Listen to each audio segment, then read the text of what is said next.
Hello, and welcome to the inaugural episode of the Professional Nomad Podcast. My name is Stefano, and I am excited to be your host today. We got a very exciting interview today with a very special person. I want to go ahead and bring her up because we got a lot to discuss, and I want to make sure that we give you this information because I feel like it would be beneficial for a lot of people. So without further ado, let me go ahead and add Nadia. Hey Nadia, how you doing? Yes, can you hear me? Hey, great. I can hear you good. Yes, How nice you to see doing? you. Thank you very much for the invitation. No problem. I just want to thank you for the warm welcome to the association as well. Yes, no problem. You are very welcome. So, you are part of the Digital Nomads Association Colombia. So, this is also important to support you and to be part of your podcast, The Professional Nomad. Thank you so much. Um, I don't think people understand the work that you guys go through, doing what you do. So we just gotta make sure that we give you your flowers while we can. We don't want to wait to do that. Since the inception of the digital nomad visa in Colombia, Colombia has basically given a lot of other countries in South America the ability to create their own versions of the visa, even though Colombia was the first in South America, period. Um, we have other countries such as Costa Rica, etc., right? Let me look at my notes right here because I got a list of them. So, uh,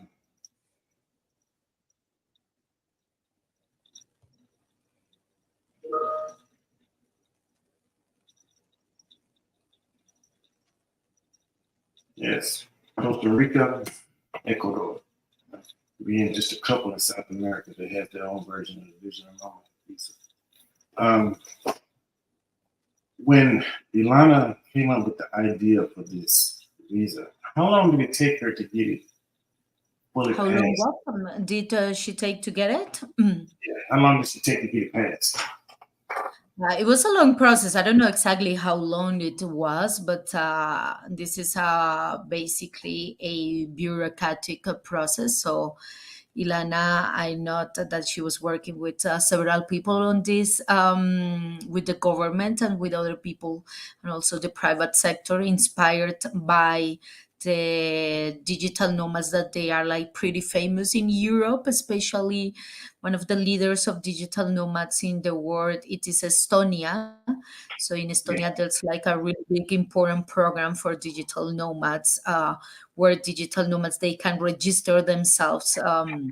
As a digital nomad, and also they can open a company in Estonia and they can get a bank account, etc. So this was like a really good inspiration because it's a whole movement that is happening in Europe from I don't know, like since 3 years ago, more or less. And so Ilana Miles, also for people that they don't know, she's like the leader of this digital nomad visa. Yeah, so she was the one that it was in charge of doing all this lobby with the government and trying to push the government to open the digital nomad visa for, yeah, for Colombia, because this is a very innovative process for South America, as you mentioned before. Right. Right. Estonia created their visa in 2014. They call it an E visa. It only allowed people to live there for a year, but I think it was amazing that they came up with the idea to do that. Um, a lot of people would like to go to other countries and live, if that makes sense, even if it's not for a long period of time. So we need to learn more about these processes. Um, but if you don't mind, give us a little bit of background about yourself. Well, so I'm a digital nomad first, so this is the most important thing about myself nowadays. So my name is Nadia. I'm a sociologist, and I'm a teacher. I have been a university professor for around 14 years. And as a sociologist, I have been working in social sciences for, yeah, for many years. So in faculties of social sciences in Colombia, in Canada, and also in Europe. Um, and I have been working all my life basically for universities, but once I decided to move to Europe to study my postgraduate degree in the Netherlands. So my life quite changed. So it changed a lot because I started to work online. But it was before the pandemic, because the majority of the digital nomads, they were pushed by the pandemic. Not majority, but I would say a good part of current digital nomads. So they were pushed by the pandemic to work online, and that was like a really good possibility to start to work and to travel. However, in my case, I was always working online in research and in other things that I was able to do at home, or, yes, in any part of the world. So I was kind of doing nomadism without knowing that. So, and so then once I was in Europe studying, so I started to travel and to yeah, and to live in different cities around Europe. I didn't know that I was a digital nomad until I ended up in Ukraine, and when I was introducing myself to the expats or the international community in Kiev in that moment, where was the city I was living in. So they were all the time telling me, but you are a digital nomad because you are traveling and then you are going to another place, living for a little bit, and then traveling to another place and you are working online. And I didn't know exactly what a digital nomad was. So then I started to look for some answers about the digital nomadism, and I said, okay, yeah, it seems that I'm a digital nomad, and so yeah, I ended up calling myself as a digital nomad because this is how I recognize myself and this is my lifestyle. And yeah, so since then it has been like 40 years or something. So to, yeah, to recognize as a digital nomad. After that, I was living in Croatia. So then in Croatia, I met a lot of digital nomads because they, in that moment, they recently opened a digital nomad visa. So this country is a very famous country for digital nomads as well, the same as Colombia. So because it is like a very beautiful country, and it's very well located. It is very affordable. And so when I met like this very huge movement of digital nomads, so I started to understand what the exact needs of digital nomads are. So that's basically myself and the path, yeah, that I that I have had during the last years. Very briefly, because there's so many, yeah, there's so many things that I experienced during those years. Okay, okay, that's good. Um, Let me ask you another question. Um, can you explain the eligibility criteria for digital nomads? Yes, in Colombia, so I'm gonna talk about Colombia because Okay. yes, this is the so I'm working for the Digital Nomads Association Colombia. So Right. this is what we are promoting Colombia as a digital nomad destination for travelers and remote workers. And so eligibility, its criteria for digital nomad visa in Colombia is pretty simple. So digital nomads, they just need to have a valid passport. Yeah, so for a list of different countries that it's available in the website of the government. So, but basically, majority of the passports they are able to apply for a digital nomad visa. So you need to show and to prove that you earn at least $800 or more, indeed, and Mhm. to have a health insurance that is valid in the country, to have all the documents that prove that you work remotely, either if you are a employee for a company that is not based in Colombia, of course, Not or local. if you or if you are a freelancer or self-employed, yeah, so if you have this self-employment situation, that's also possible. And your bank statements to prove that you have like that income. And there's like so many documents that you can add, extra documents that you can add to prove that you are a real digital nomad and that you need to work in the country, because this is a permit that allows you to be in the country, but you are not able to work or to get income from Colombia. So that's basically why you have to show that you have income from abroad, and you are able to yeah, so to live by yourself. Okay, okay. Are there any restrictions on the type of work or activities allowed under digital nomads in Colombia specifically? No, there's no restrictions. So you can work in any type of thing. So it doesn't matter. So majority of digital nomads, they are in IT, in the IT field or in marketing, graphic design, and all those fields that they are like kind of that basically they have been typically yeah, that they typically you can work remotely, so for since so many years. But actually, yeah, so there's no any restrictions. So digital mode visa in Colombia, they don't say anything about that. So you just need to show that you really have this income to yes, so to afford the life in Colombia. Okay, okay.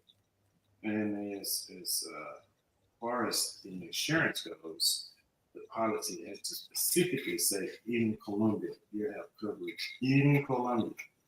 A lot of people are trying to get any kind of travel insurance, but you want to make sure that you have coverage in Colombia.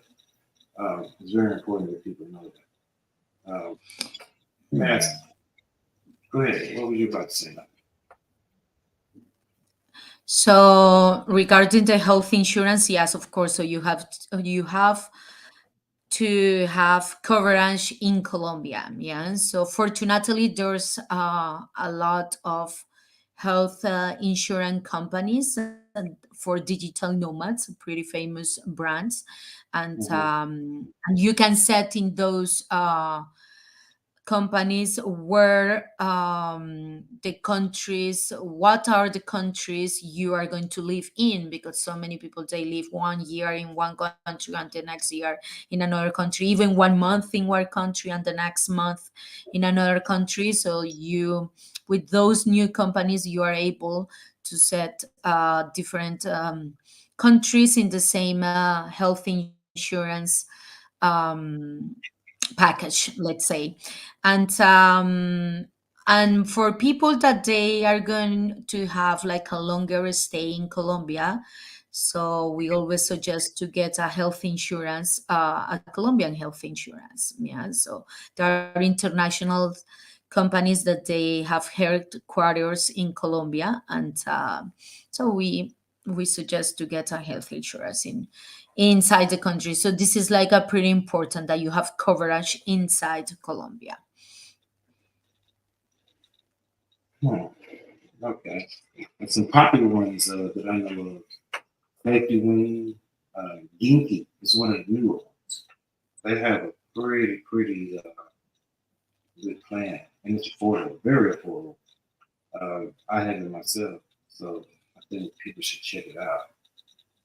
Yeah, for example, that's another example. I have like so many examples, but yeah, so they are not paying me to promote them. So, but there is, I also use one digital famous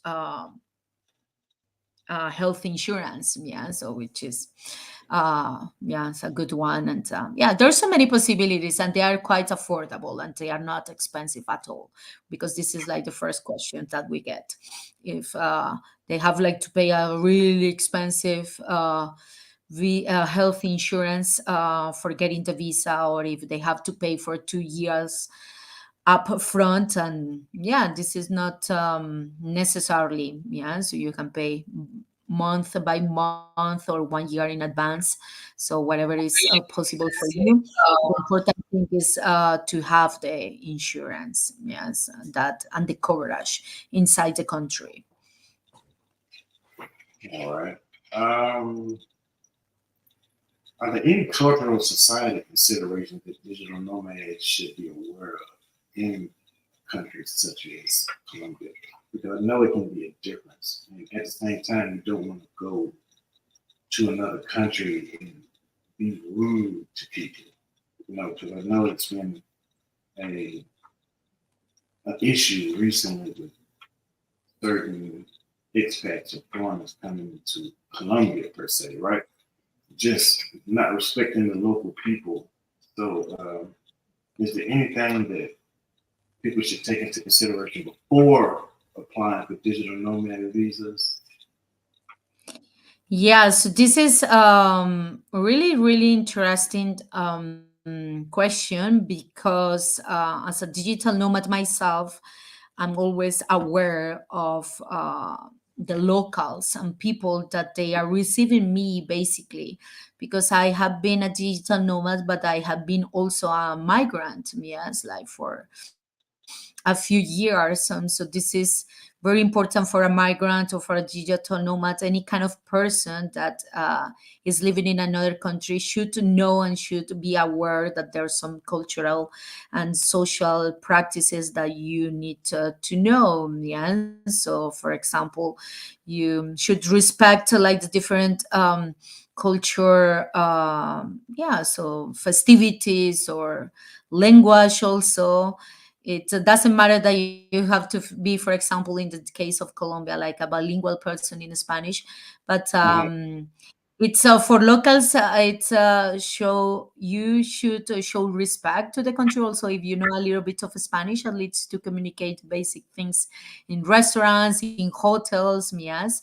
So that is like to show respect to the country. Also, in fact, to respect all the locals that they are receiving you with the arms opened. Yeah. So I guess digital nomads, and this is like the main challenge that we have with the Digital Nomad Association Colombia, is like to avoid those bubbles of digital nomads, that they don't have like any relation with the society or with the locals, because that's the idea also when you are living in a country. So you immerse yourself in a different culture, and that's a quite interesting immersion, because you learn. Yes, and this is the most beautiful thing of being a digital nomad, to learn from other cultures and to learn from other perspectives. Yes, but if you Yes. bubble yourself, or the digital nomads, they bubbled themselves into only digital nomads, hanging out with digital nomads. So that's actually, yeah, it's a decision. So you're it's not necessarily like to be with locals all the time. It is not a mandatory thing, but what I mean with this is more that people should be aware that living in another country has an impact. Yes, not only for yourself but also for the people that you are surrounded by. So that's basically what I think people should be aware, yes, of, to respect what you have around, and to respect the differences, yes, because Yes. perhaps you might get cultural shocks. Yes, so all of us, we have cultural shocks while traveling, or while living, or when you are a migrant, expat, or yeah, whatever you want to call it. So this is very important to understand, like there are different perspectives, approaches, a way of living, and we can combine and we can live all together in the same place. That is not a barrier. Yeah. I also think a lot of people who have never been to countries such as Colombia or anywhere in Latin America, period, aren't aware that the cultures are different. Let's say in the United States, right? It's it's crazy here. So you can meet a lot of rude people, and I think people try to take that with them out of the country instead of being open and receptive to learning new things. I'm not going to go to Colombia not trying to learn Spanish. I'm not going to go to Mexico not trying to learn Spanish. I'm not going to go to Costa Rica not trying to learn Spanish just because I want to know. I want to learn. I want to be open, and I want to be one with the people. And a lot of people try to force things on people. Like, you're going to accept it, and you cannot do that. You have to blend in with everybody else. So you want to be accepted. And you do not want to bend people with your bias, if I can say it, because people who live in this country have been living a certain way for a long time, and it's not going to change. So you have to adjust to that. Let me Yeah, ask you. that's true. And I think you explain it beautifully, because it's to be open. Yeah. So to be open to know other people. Yeah. So their perspective, other language. Yeah. So there's like a huge amount of knowledge that you can get from others as a locals. Yeah. So, which is, yeah, very, very beautiful, very nice. Okay.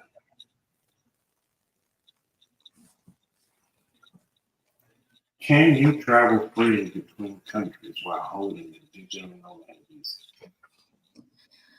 Yes, you can travel to other countries, but of course, as in every digital nomad visa, so the digital nomad visa allows you to stay in one country, yes, to Mhm. live in one country, yes. Yeah.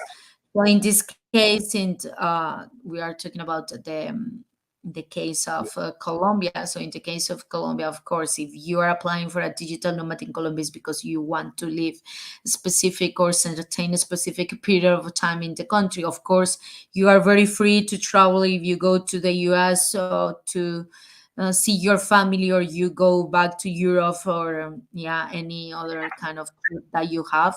So you are able, but you cannot stay a specific period of time. I don't know exact how much time. Normally, it's 3 months for the majority of countries, yes, that they have digital nomad visa. If you are, yeah, I'm not sure. I can't say what is the exact amount of this of this time that you can't uh, be outside. So if you are outside from more than that specific amount of days, so then you lose your visa or your permit to stay in the country, because actually you are not living in the country, so it doesn't make sense that you have this visa. So which is very understandable. But of course you are able to go for a trip, yes, anytime you want, yes, as long as you have your visa approved while you are in the process. In the case of Colombia, so you are Yeah. not able to leave the country if you asked for the digital nomad visa inside the country, because also you are able to ask for the visa into your country's embassy. Okay. Okay. Uh, so it's important to make sure that you visit the country often while you have this visa. You know, I think it's very important to cover because some people might apply and even get the visa, but then leave and go home, and never come back, and then try to use it later on and not understand it. It's a permission to be in this country and live in this country. So they'll basically have to reapply. Uh, let's see. Are there any potential downsides or challenges associated with the digital nomad visa? So I don't see any downsides of the digital nomad visa. The main challenge for digital nomads perhaps is to understand how you pay taxes inside the country, yes, because every case is different and every country is different, yes. So it depends on your nationality, what you do, and how much income you earn monthly. And that's the base.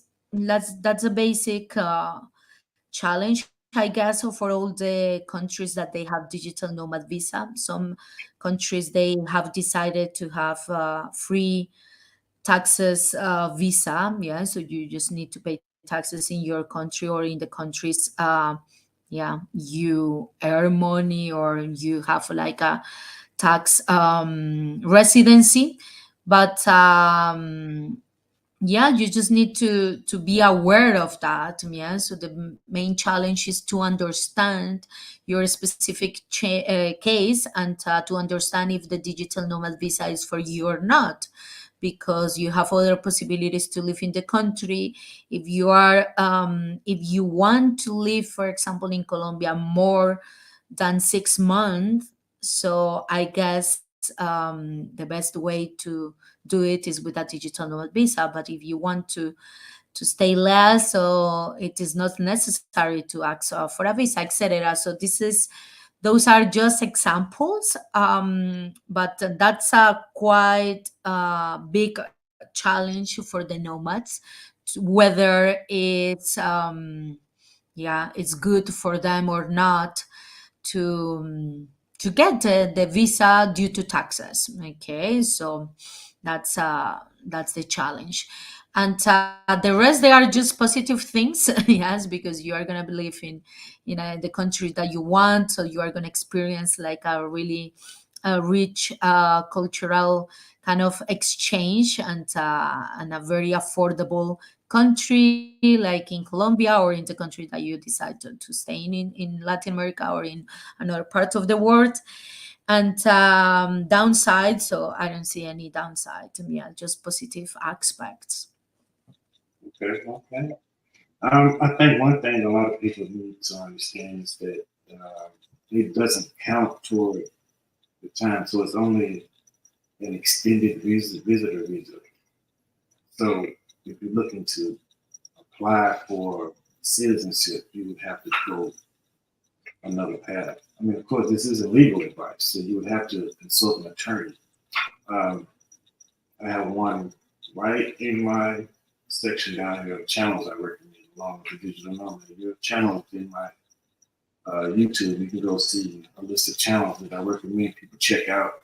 First one is Cesar's channel, Castro and Salazar. The next one is the Digital Nomad Association of Colombia, uh, and a few others.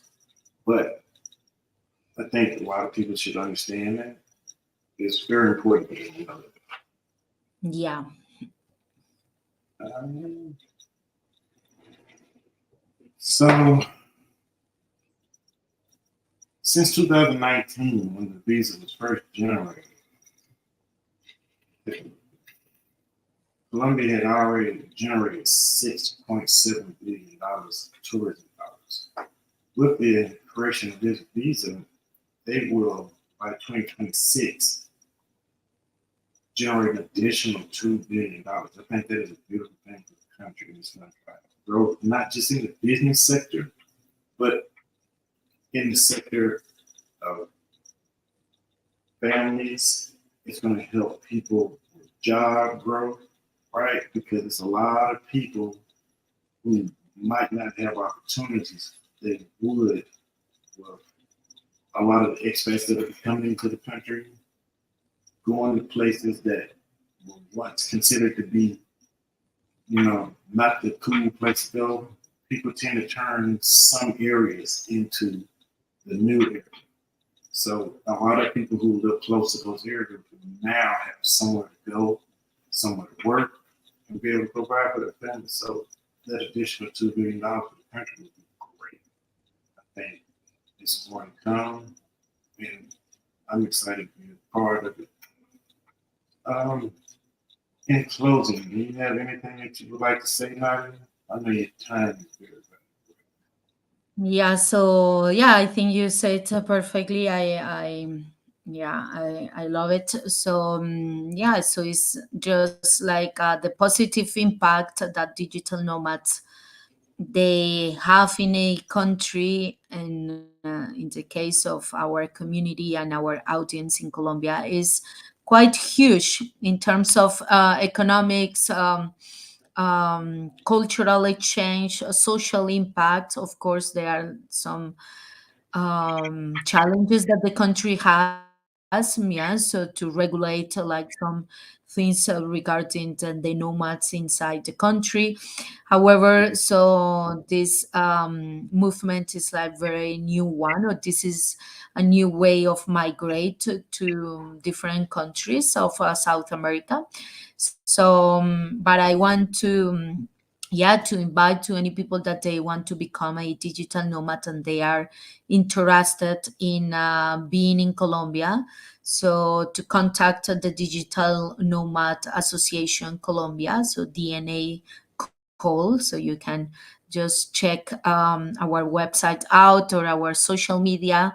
So and be part of this community, this really big community, because we help each other and we try to yeah, so to connect all the digital nomads with the locals, and to experience the best journey that you can ever have as a digital nomads, as a remote worker. Yeah.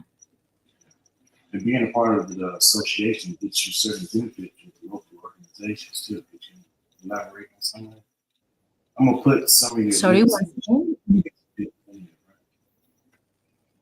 the replay. I'm gonna leave the replay live so people can go check out the association and YouTube page as well. Yeah, I didn't hear the last part, so can you please repeat? Oh, being a part of the organization, you get certain discounts and partnerships because you're part of the Digital Nomad Association. Could you elaborate on some of that for us? Yeah, so thank you very much for highlight that. So we have, yes, to be a member of the Digital Nomads Association is not only to be part of the digital nomads in Colombia, also is to be part of the biggest community of digital nomads in the country, and to get access to specific discounts, and yeah, so because we have partners with some companies that they promote sustainable tourism. Yeah, so you can be connected with those tourism agents that they want to be part of this digital nomads community in the country, and they provide the best services for them. So you can access to a bunch of benefits, discounts, and possibilities to have different projects with us, social projects or any kind of projects that people they can imagine. Yes, I think it's very beneficial to join the association. Just to know that you are able to connect with locals and other digital nomads that are in the country. I think it'll be a beautiful thing. I want to thank you for your time, Nadia. Really appreciate the interview. I know we had to reschedule, but if you ever need me, let me know. And everybody remember, Yeah. we got a very special day coming up this summer, November 16th.